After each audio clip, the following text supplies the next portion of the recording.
This is John Wilcox. Could you tell me where you were born and what year you were born?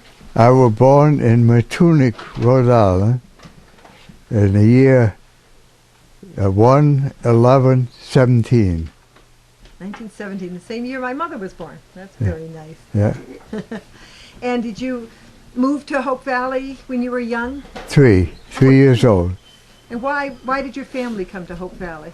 My father was a native of Hope Valley, but he married a girl from Davisville, Rhode Island, and they first lived in Matunic for, as I say, the first 3 years, and then they moved back up here and lived up on one of the tenement houses on High Street in Hope Valley, which is now High View, they call it now, because and then a year later we moved to trying to think of the name, well, Ted Peters lived. You remember? Fenner Hill Road. I was trying to think of the name of that place. Fenner Hill Road, though, John. Yeah, it's it's on the Fenner Hill Road. But I was trying to think of the name of the property. It had a name for it. I didn't even know it had a name, John. Big farm there? Well, it's not a big farm, but it was a farm. Because my land borders that land. Yes, yeah. And we lived there for a year anyway. And then my father bought the house, big house on the corner of High Street. Yeah. And I lived there until I got married. What did your father do? My father was, well, basically a carpenter. Because it's times when things were a little bit tough, he had to piece out with other jobs, you know. So, but he basically he did carpentering, and eventually my brother and I worked with him. And then eventually my father retired, then my brother and I took over. And then in 1963, I took a maintenance job for Warner Brothers in Ashaway, and later my brother got in too over there. Yeah. And but I say, after I left school, I worked where Carl Smith had a market garden near. He lived where the That's what they call the herb garden. herb garden. That's it. And because my first job was on my hands and knees weeding most of the time, and that's part of my trouble with my knees today. And then that fall I went to work for my Uncle Morris, who at first started out as a barber in the building where Spring Street Market is, in the back part. He barbered there for a short time. The back of which market? Spring Street Market. Spring Street Market, yeah. Yep. And then he decided, when they finished the building where the West Bakery is, he decided to open a store in one side, in the area where the bakery is. And he sold soda, ice cream, candy, patent medicines, and magazines, newspapers, and so forth. So I worked there from December of '34 until the end of 1939. So then I had to take find another job, because things weren't going too good with his store, and he was having trouble keeping up with his specialist, so he had to lay me off. And then I went for a short time into the Ashaway mill, woolen mill, Ashaway woolen mill, and then I worked in a spinning room, and when I felt I knew enough about spinning, I went and see a fellow by the name of Sam Wright, who worked for the what used to be the owners of Georgia Ewers here, Saul and Dave Barish, and he was a boss in that mill they had in River Point, so he got me into there, and I worked there until April of that year, and then I went to work with my father and brother, and then I worked with them up to I forgot just what it was, the date, but I had a chance to get into electric boat, and so I went there during the war. And soon the war was over. Of course, they started laying off people, and they had gone from 14,000 down to 5,000. And I was going to have to, I could have stayed, but I was going to have to go on days and would be driving there alone. And I didn't want to continue driving that distance. So then I went back to work with my father and brother. And that's when we worked together until my father retired. And then, in 1963, I took a maintenance job at what was known as Warner Brothers, who had their main place was in Connecticut. I forgot the name of it anyway. And so I stayed there until they sold out to a company by the name of Collins and Aikman, who had a plant similar to their plant down south. Well, Collins and Aikman put in a lot of new machinery and so forth. They run it for a couple of years. Then they started moving all their new machinery down to their plant in the south. So then I had three choices. I had a chance to go to work at Kenyon P. Stye or Posy Seal in North Shore. They were a valve company, or Harris printing press company in Pawcatuck. So I took the job at Harris because my two sons and my son-in-law worked there. But then shortly they had a layoff, and naturally I had to go. So then I went to Posy Seal, and I worked at Posy Seal till I retired. And that was almost it would be 25 years ago this Christmas when I retired. So I've been retired since then. Tell us what you remember about the train in the depot. About the plant? The train and the whole... The about trains, John. the railroad. The trains, the railroad at Oh, Square.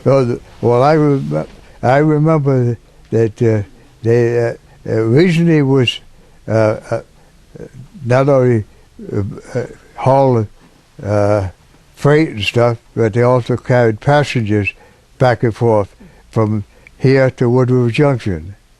And I can remember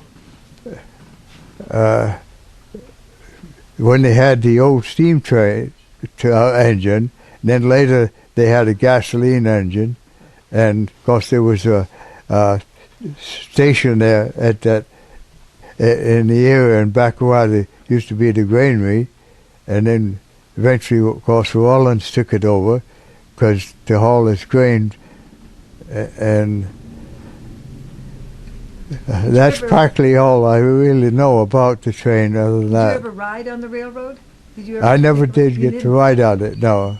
Did you ever hitch a ride on it? No, no. I've been on the train, but I had never on that one. Yeah.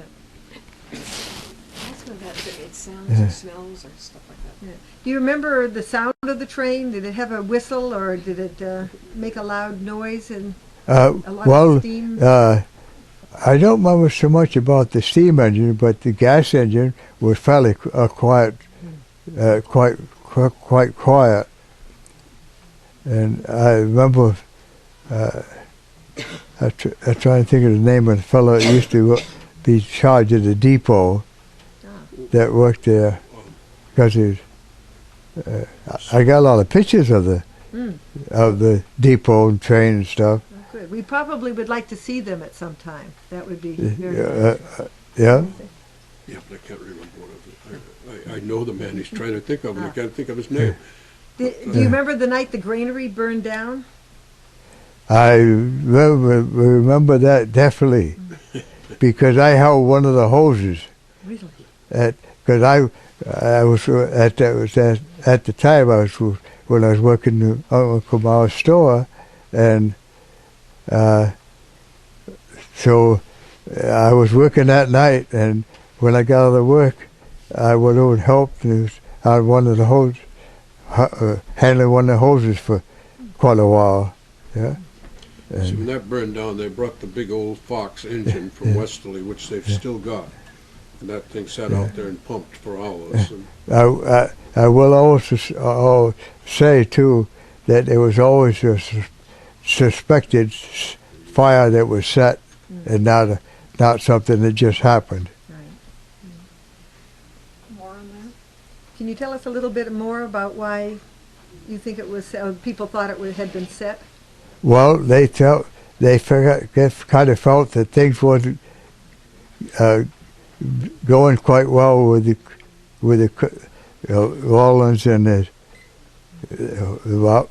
who was the owner, and so they felt that one way of getting out of it was touch it off, as the saying goes. Yeah, but I know several people in the town at the time felt the same way. Many people. They felt that, but there was never any charges or anything. Yeah, I can't guarantee it, no, but I know that was the story, and many people in the town felt that was true. Were there any other theories? Do you think there were any other reasons it could have burned down? Beg pardon? Were there any other reasons that it could have burned down? I wasn't there they got the fire out enough so that eventually it was torn down, as I remember. And in the front part of that store, that building was a little place for what they at one time had a Mayflower store. And that's similar to what our AMPs and First National. And then later, a fellow by the name of Ned Maines, his wife had a restaurant there. Yeah. And that's about all I recall of that area. I think Gus Woodmans, he told me that they had an office over there too at the granary at some point. You don't remember that? Well, they might have. I know they at one time they advertised highly world record feeds. Yeah. Because they at the Rhode Island the University of Rhode Island, they had a place where they had chickens that had contests, and they had a chicken that set a world record, and that's where they got that name from. Yeah. Yeah. You said you had a couple of stories you'd like to share. Would you like to tell me? Yep. Up on, and this is a high view again. The third house up from the main road, lady, I'd say maybe in her 30s or something like that, had a little store there, and she sold like handkerchiefs and doilies and mostly items that ladies would be interested in. And she had one room set up there and displayed what she had. Some of the stuff I believe she made, and then some she bought, to herself.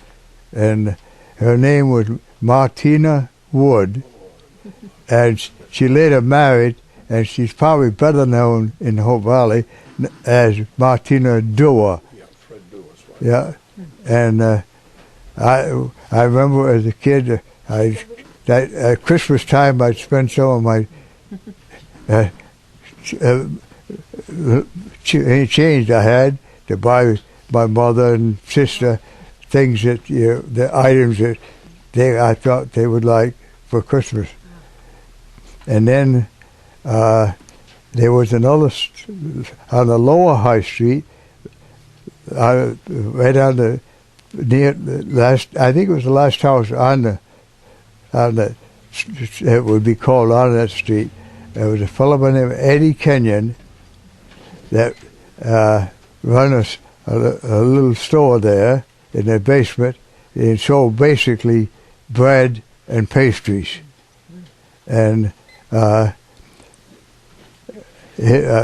help, I know whether some of you people remember David and Roger Kenyon that worked for Inky Armstrong.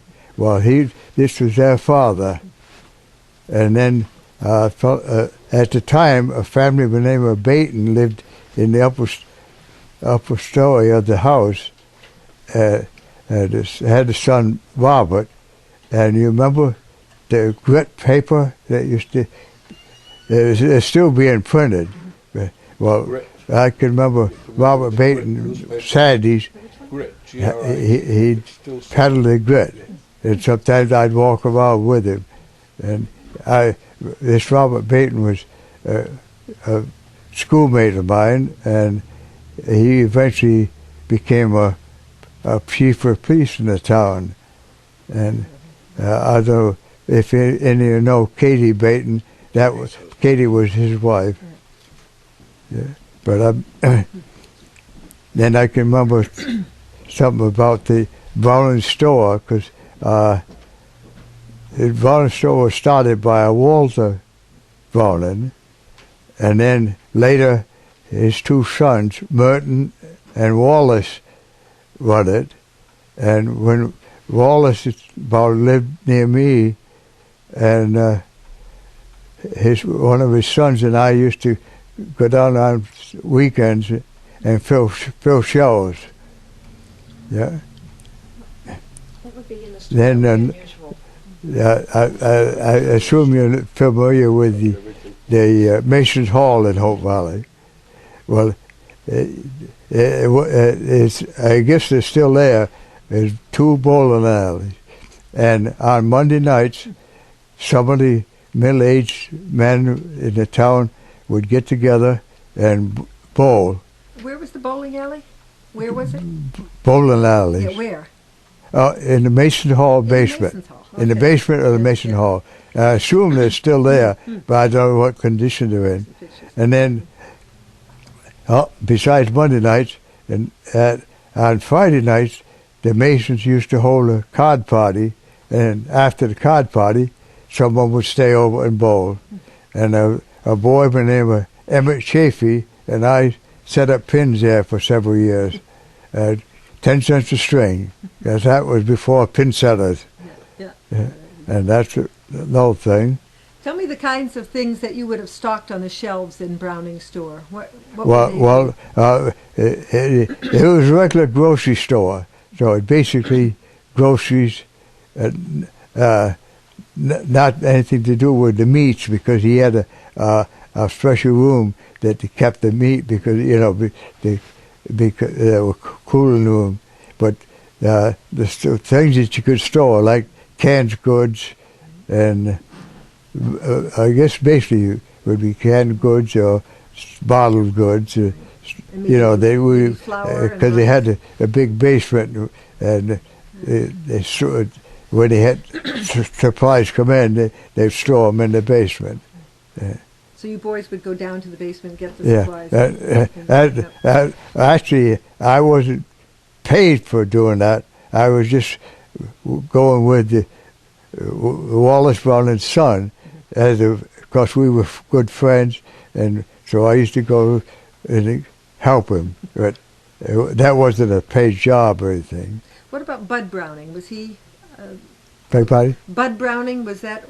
Bud Browning was one of the boys. He was Wallace's brother. Yep. Yeah. There was Emma, Eileen, Walter. That's Bud. and then Wallace was junior, and then there was not one more boy, Charlie. He was the youngest of the family, and I'm quite sure Eileen is still living because she married and moved to Florida, and Junior Bonin is still living. He's out west somewhere, Idaho. married Joyce Kreisig, and of course Bud took his own life, and Emma I think has passed away. Yeah, I'm not sure, she's but I gone. think she Yes, has. Emma's gone. Yeah, Emma for a long while getting married, eventually married Bushy. Yeah. I was going to ask you also about the Polish community in Hope Valley. Do you have any Well, stories I to of remember? course working in the store, I knew most of them, and how to spell some of the names besides. And I can remember in particular one fella. He come in payday. He come in and say, "Change him 20." I suppose he wanted to get his $20 bill broke before he got home, and then there was one other fella. I'm not sure it's the same fellow or not. He come in on a Sunday morning, and oh boy, he'd been out drinking all night and had a big head, and I think that was Bonatzik, the one that used to come in. Did you go to school And with? of course, I got to know them, most of them, and some of the names.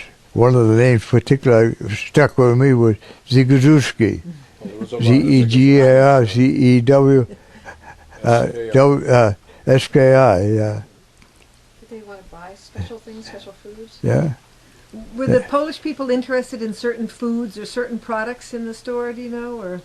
Yeah, I'm not sure too much on that part, because they had things.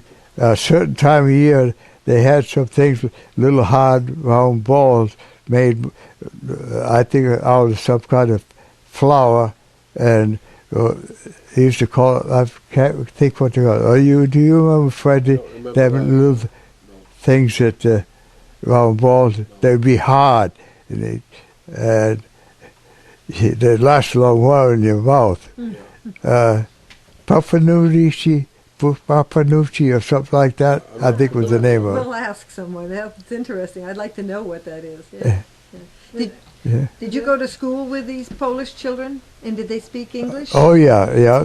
I knew there was Dominic Guskowski, Monik Priyanik. Let's see. Was there ever any trouble between? There was Eddie Pukas Oh, and Pukas, right. his sister Pauline.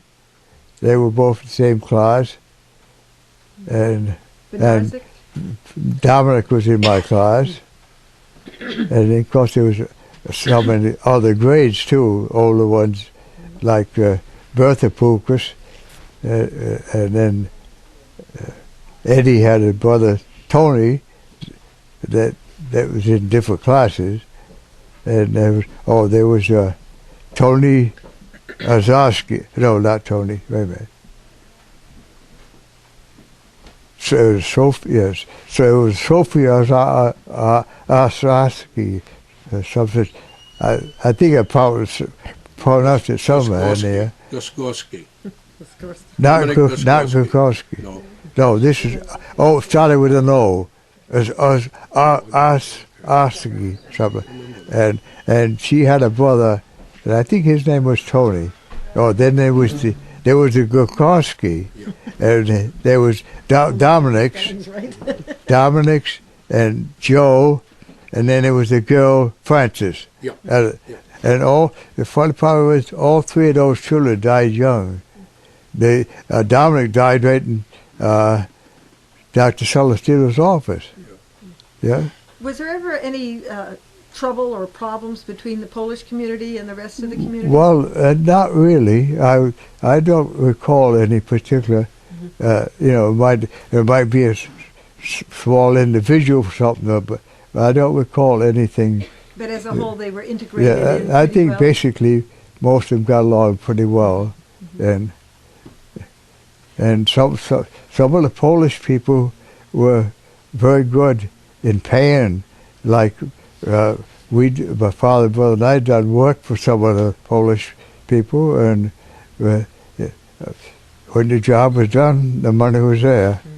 Yeah, they were most of them, and some of the families there were some were real nice people. And I had 2, 3 Polish boys, but later when I Prescott Dolly, and I had the Boy Scout troop. We had some Polish. Yeah. So the community was pretty welcoming in there. They and, worked there. Yeah, and I think at one time, while most of the Polish lived, was truly what the original Hope Valley, and then this area where Georgia Euro store and so forth was known as Locustville. Wait 1 second while we Yeah. switch tapes.